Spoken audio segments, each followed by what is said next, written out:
The War of Conquest was the campaign in which Aegon I conquered Westeros. Supported by his two sisters, their dragons, and a small army of soldiers, the Targaryens subdued 6 of the 7 kingdoms. Not all of the continents had to be taken by conquest, of course. Some regions and houses actively supported the Targaryens, and others sort of saw the dragons shat themselves and bent the knee. The war began in 2 BC when Aegon Targaryen and his 2 sister wives landed with fewer than 1,600 men on the east coast of Westeros, at the mouth of the Blackwater Rush. The Targaryens had held the island fortress of Dragonstone at the westernmost outpost of the Valyrian Freehold for a century before the Doom destroyed Valyria. In the century after the Doom, the Bleeding Years, they tried to expand their holdings. However, Aegon had been torn between unifying the continent of Westeros and conquering the Free Cities, which had been experiencing bloody strife in the aftermath of Valyria's downfall.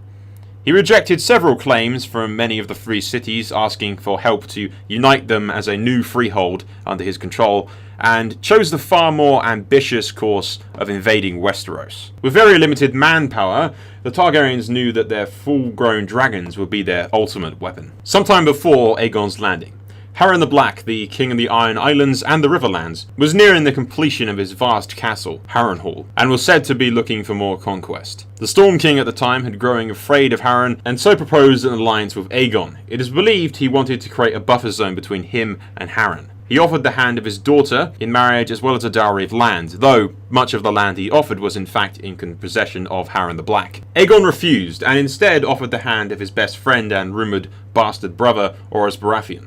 The Storm King took this grave insult and had the hands of the envoy Aegon had sent cut off. He sent them to Aegon with a message of, "These are the only hands you will receive." Aegon called his banners right away and took counsel with them and his sisters. Then Aegon sent ravens to the rulers of the 7 kingdoms. He informed them that there will be only one king, and to those of you that bend the knee would keep their lands and titles, that those that did not he would destroy. He received an offer of marriage and alliance from Queen Regent Sarah Arryn of the Kingdom of the Mountain and the Vale, if Aegon named her son his heir. Maria Martell, Princess of Dorne, replied she would ally with him against the Storm King, but would not yield. Aegon rejected both of these offers, and none of the other rulers would submit. Before launching his invasion, Aegon allegedly visited some Westerosi cities and castles in secret, noting the strength of each king and each lord, and the loyalty they commanded. Of course, some maesters dispute this, however, with the official histories claiming that he never stepped foot on Westeros before the original invasion, and ordered the construction of the Painted Table, a table cut into an accurate geographical map of Westeros. He apparently considered all of Westeros as one land, despite the fact that the continent was long ago split into 7 kingdoms, and was determined to unify it under his rule. The 7 rulers at the time were Torrhen Stark, King of the North; Ronald Arryn, King of the Vale, a young boy whose mother, Sarah Arryn, ruled as regent. Harren Hoar, King of the Iron Islands and the Riverlands, known as Harren the Black. Loren the First Lannister, King of the Westlands and the Rock. King Mern Gardener, King of the Reach. Arglic Durrandon, King of the Stormlands. And Maria Martell, the Princess of Dawn, a blind, balding woman of 80, known as the Yellow Toad. The sequence of events in the War of Conquest is unclear. The following events took place, though not necessarily in this exact order. The Beachhead. The Targaryen host landed at the mouth of the Blackwater Rush, next to 3 hills. Upon the highest hill, Aegon started construction of a wooden moat and bailey fort as his first claim to the mainland of Westeros. His 2 sister wives crowned him king. He sent both of his sisters to subdue the local lords. Rosberry and Stokesworth bent the knee without any bloodshed. The Darklands of Duskendale and the Mountains of Maidenpool did put up a fight, but were easily beaten. The Battle of Oldtown. After being crowned king, Aegon sent his fleet, commanded by his master of ships, Daemon Valerian, to take Oldtown, along with his oldest sister and her dragon, Vhagar. In the ensuing battle, the Arryn fleet was able to defeat the Targaryen fleet, and Daemon Valerian was killed in the ensuing fight. Aegon's sister, on the back of Vhagar, burned the Arryn fleet in response. Though the Targaryens lost the battle, the sistermen of the 3 sisters were revolted against House Arryn because of the loss of the fleet. The conquest of the Riverlands and the Iron Islands. Aegon first struck northwest against the King of the Iron Islands, Harren the Black. King Arryn ruled both the Iron Islands and the Riverlands from his newly complete, monstrous fortress of Harrenhal, the greatest Westeros has ever known, which is considered impregnable against any siege or storm. When King Harren refused to surrender, Aegon used his dragon Balerion the Dread to overcome Harrenhal's defences and burned Harren and all of his sons and all of his line alive in what would later be called the King's Pyre Tower. The remaining Ironborn fled back to the Iron Islands. Aegon hounded them all the way back with the aid of the River Lords, where he demanded their fealty. The Ironborn elected Lord Vicon Greyjoy of Pike to lead them, and Greyjoy and Tully were among the first to swear fealty to King Aegon. For Tully's service, Aegon made them overlords of the Riverlands, making all the other lords of the Trident swear fealty to them. The submission of Crackclaw Point.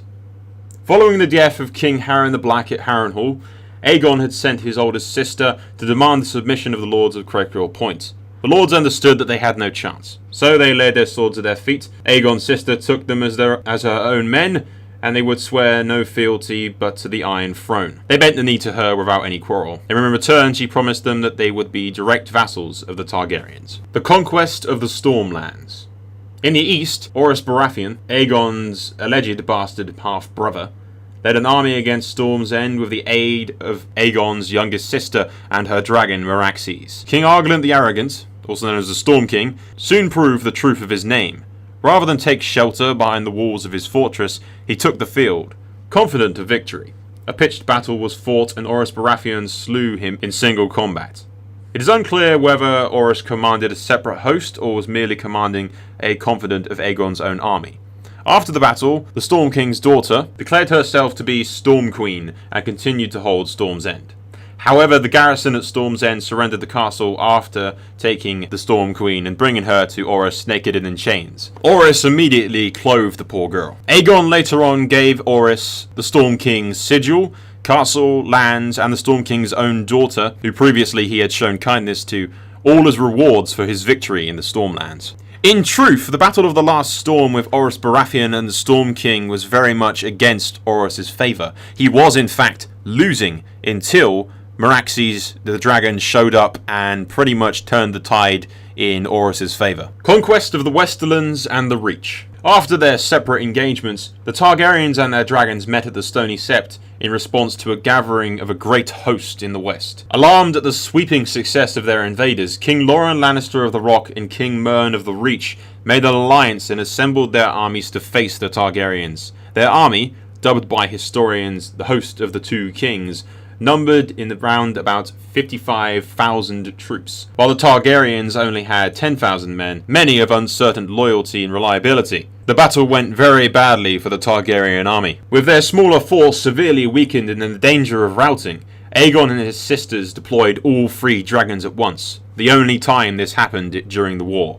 Their combined fires scorched the battlefield, igniting more than 4,000 men at once, including King Mern of the Reach and all of his heirs, giving the battle its name, the Field of Fire. After he was captured, King Loren Lannister bent the knee and was allowed to remain Lord of Castle Rock, and became the first Warden of the West. With Mern dead, Aegon accepted the surrender of Harlan Tyrell, Mern's steward, and appointed him as Overlord of the Reach. This infuriated House Florent, who had a superior blood claim to the Gardener line, but Aegon dismissed this. Conquest of the North. A host of Northmen under the leadership of the King of the North, Torrhen Stark, marched south towards the Riverlands, and Aegon halted his southern advance, mustering his troops and dragons to meet him on the banks of the Red Fork of the Trident, east of Riverrun. Torrhen intended to engage Aegon in battle, but viewing Aegon's vast host and his dragons made Torrhen realise his folly, and instead he bent the knee in submission, despite his bastard brother Brandon's claims that they could assassinate the dragons with stealth. Aegon named him Lord of the North. In later years, an inn was built at the site of this event, known now as the Inn of the Kneeling Man. Conquest of the Vale. The head of House Arryn, King of Mountain and Vale, was a young boy, Ronald Arryn. His mother, Sarah Arryn, ruled as regent. She sent a massive army to the Bloody Gate, and then she returned to the Eyrie for safety. Aegon's oldest sister simply rode her dragon Vhagar up to the courtyard of the Eyrie. The regent then rushed outside to see the young king seated on the back of the dragon, begging for a ride. The regent acknowledged King Aegon's supremacy, and the young king got his ride. The Battle with Dorne.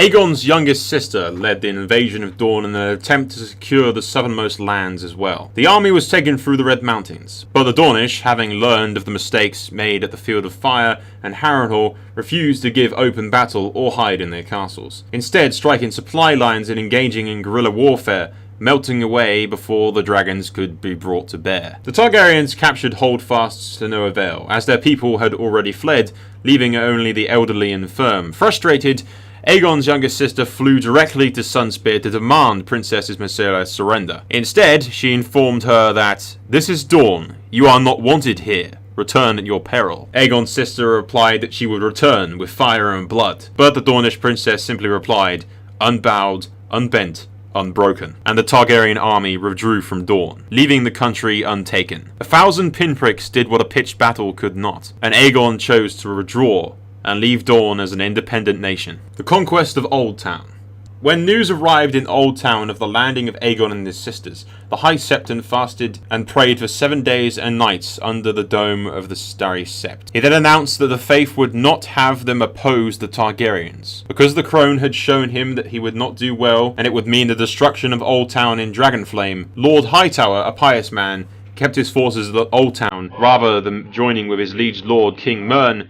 He escaped the fate of the Field of Fire. And when Aegon marched south towards Oldtown, he freely opened his gates, submitting to Aegon's authority. The High Septon then anointed Aegon and acknowledged his place as King of Westeros, destroying much of the remaining opposition among the Westerite people. The Aftermath. Now in control of 6 of the 7 kingdoms, Aegon I Targaryen, now known as Aegon the Conqueror, announced the founding of a new castle, the Red Keep, and a new capital city, King's Landing, on the site where he landed on the shores of Westeros in what felt like years ago. Aegon took the swords of all of the lords he had defeated in battle, but not those who surrendered with honour, like the Arryns and the Starks, and melted them all in his dragon Balerion's breath to form the Iron Throne, as a reminder of the Westerite submission to the Targaryens. Dorne remained unconquered, and was acknowledged as a sovereign state under the rule of the Martells of Sunspear. Aegon himself devoted the remainder of his life to the good of the realm.